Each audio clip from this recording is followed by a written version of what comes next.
Olá pessoal, tudo bem com vocês? Vamos agora a mais uma dica do nosso Contraturno Digital.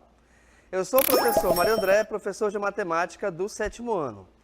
E nessa dica a gente vai conversar sobre medidas de tendência central. Lembrando que essas medidas se classificam em média, moda e mediana.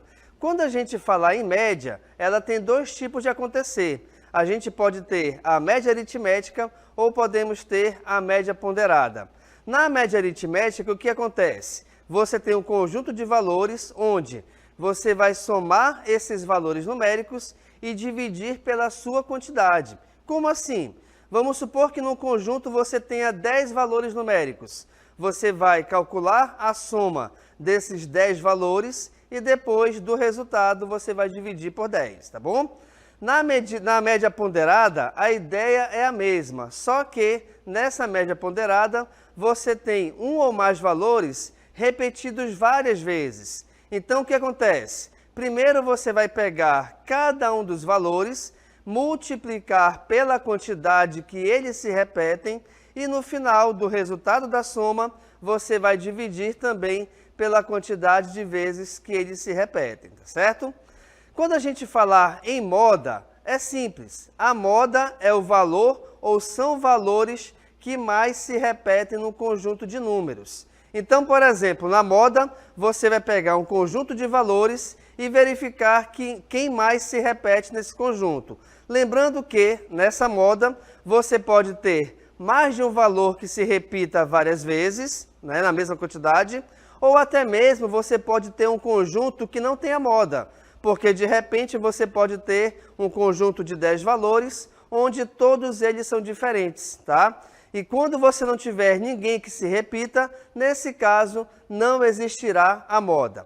Quando a gente falar em mediana, a mediana é o termo central de um conjunto de valores. E nesse caso, a mediana tem dois tipos de acontecer. Quais são eles? Você pode ter a mediana de um conjunto de valores onde a sua quantidade é par, sendo a quantidade par de elementos, você vai pegar essa quantidade e dividir por 2. O resultado é o termo que você vai pegar, somar com o próximo após ele, tá certo? E depois dividir por 2.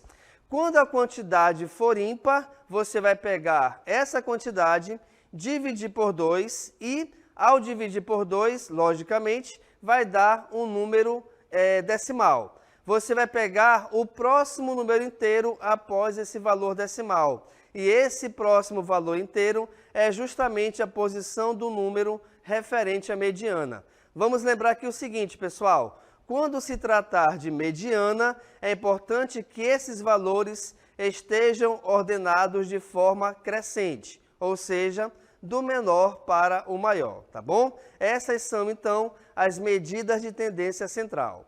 Então, essa foi a nossa dica. É importante também que você nos siga nas redes sociais para que você aprenda, além dessa, muitas outras dicas, não só de matemática, como também de outras matérias, tá bom? Então, a gente vai se despedindo. Muito obrigado e até a próxima.